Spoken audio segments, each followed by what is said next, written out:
Hi there, Colin Hall, BizPlans UK. It's time to talk about the economy.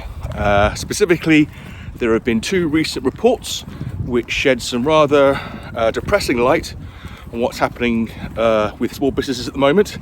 The first is by the insolvency practitioner Begbies Traynor, and they've issued their report on what's happening with insolvencies in this country.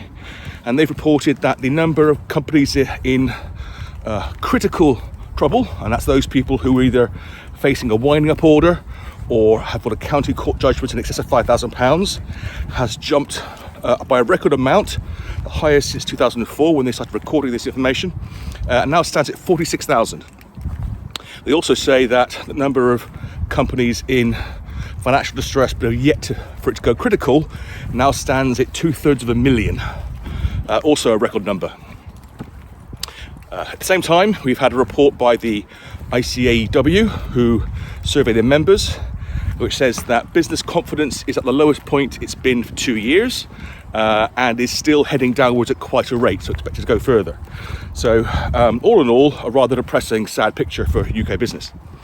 So the reason I'm raising it now is, well, number one, if you are or think you may be in financial stress, if you believe that things are heading south rather rapidly and you need to do something about it, I did a video some time ago on the 6 steps to take, and I will include a link in the description for that video.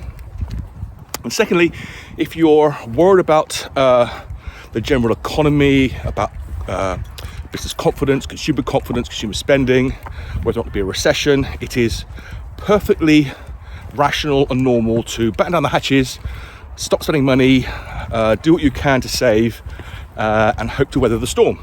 However, so is everybody else, and that makes business confidence go down further and makes it more likely that there's going to be a storm. Now, I'm not suggesting that you as a company, if you stop doing it, you'll on your own change things, because you won't. But it does mean that if all your contemporaries are doing the same thing, there may be, and I stress may be opportunities out there that if you have resources to deploy, may give you a very strong competitive advantage. If there's a lead time on capital projects of more than a year, then waiting until things get better to start them means that you've got a year or two's delay before you take advantage of those improvements. So again, if you have the resources, start those capital projects now so that they're ready when things pick up and you can hit the ground running and maximize the return on that capital invested. Again, you need the resources to start with, but battening down the hatches when you don't absolutely have to can be counterproductive. Secondly, if everyone stopped hiring, then now might be a good time for you to hire, because there's no competition. You might be able to get people at a better rate.